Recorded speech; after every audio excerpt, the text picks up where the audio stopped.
My name is Tanzania. I am the CEO of ShaiGirl Inc. My business is beauty products, hair oils, beard oils, body butters, body scrubs, skincare, accessories, things like that. The idea of my business came about from people constantly asking me, how do I grow my own hair? What do I use in my hair?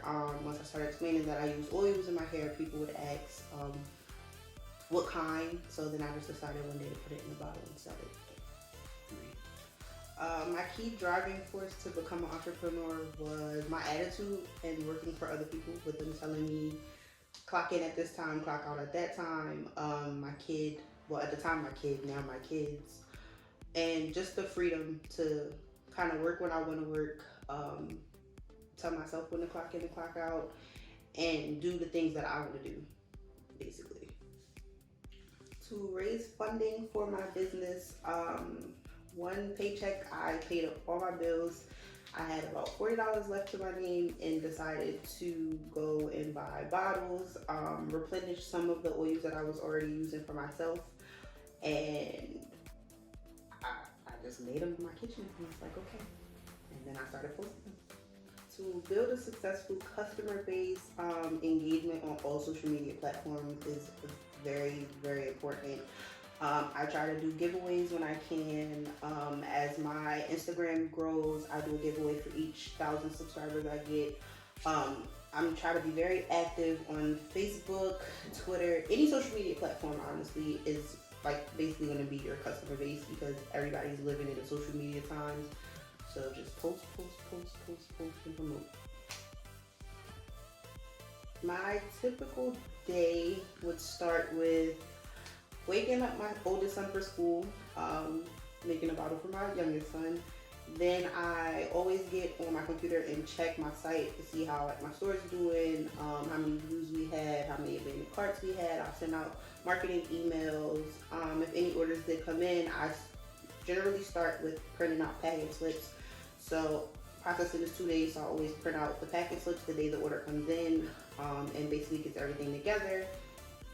From there, settle down the kids and count inventory. I tend to count inventory every day, which is probably not good, but I like to count every day because certain products move faster than others, and I want to make sure if I have to remake something that day that I know how many I'm making. So I try to count inventory every day.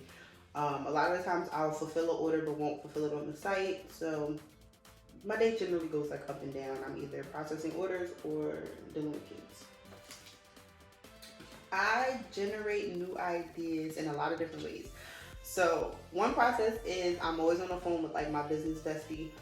We tend to kind of bounce ideas off of each other, and she'll call me like, you should try this, and I'm like, okay.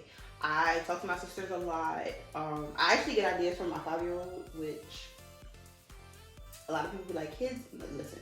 My son gave me my idea for my Halloween lip gloss bundle. If you got kids, get your ideas from your kids. And a lot of times I kind of just like look around social media maybe and see like what is trending, what's not, what people have, what people don't have. And that's kind of how I find some things. Like I found a beard bonnet. I checked the market before I did it. Nobody has beard bonnets. Nobody in my industry thought of beard bonnets. I dropped beard bonnets, now everybody has beard bonnets. My biggest fear is failure. And it's been my biggest fear my entire life. With my life, my business, my kids, any other career I've thought of, my biggest fear is failure.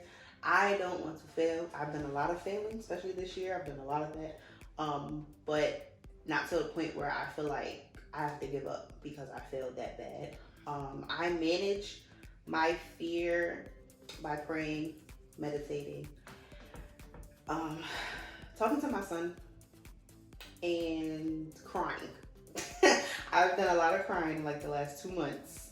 So yes, tears actually help, because you can kind of just cry it out and then, go back to the drawing board to figure out what you're doing wrong and try to fix it. The most you can do is try. And with failure, I've always been told, if you fail once, you can't fail 4 times. So always try. The key activities I would encourage entrepreneurs to invest their time in. Notebooks, manifesting. I feel like anybody with a notebook, you write it down, it's gonna happen. I lately have been really, really big on manifesting and writing down my goals for myself, my business, short term, long term, a week, 2 days, 2 hours. Notebooks.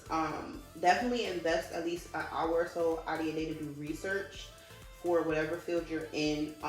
You can never know too much for whatever your business is. If you beauty, food, clothes, there's always trends happening. There's always things you can find out. So notebooks, research, and engagement.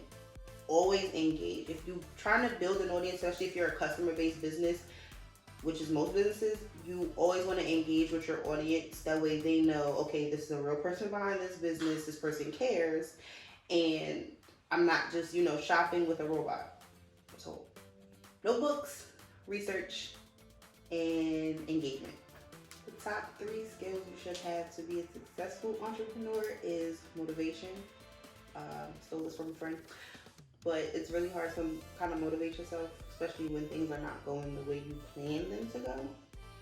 I just had it. Faith, because if you don't believe in your business, no one else is going to believe in your business. You are the face of your business before you decide to find someone else to be the face of your business. And patience. Patience, patience, patience.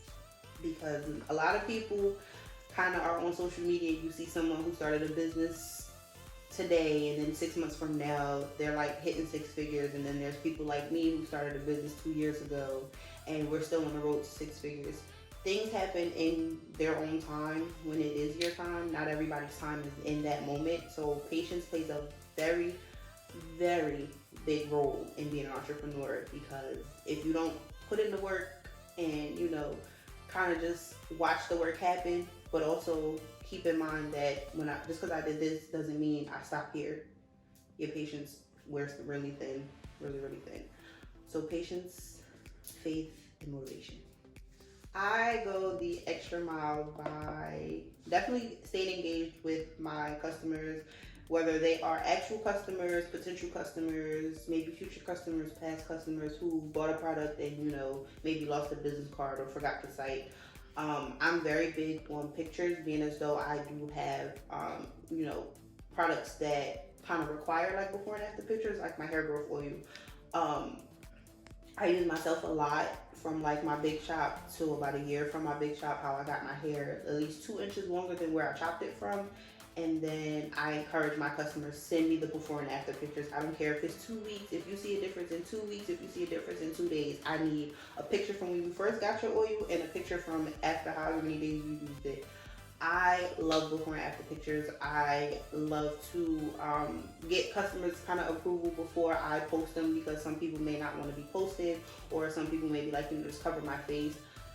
I also try to engage my audience a lot to see what they want, because granted it is my business, but at the same time I am a consumer based business, so I'm making things for other people to use. So it's like I can't just go on for, well, I want to use this, so I'm not going to ask nobody if they want that and then just drop a product and it doesn't sell. So I like to get the audience's feedback on things they like, things they don't like, fragrances they may like, colors they may like, and things like that. So I feel like my customer engagement helps me to go the extra mile all the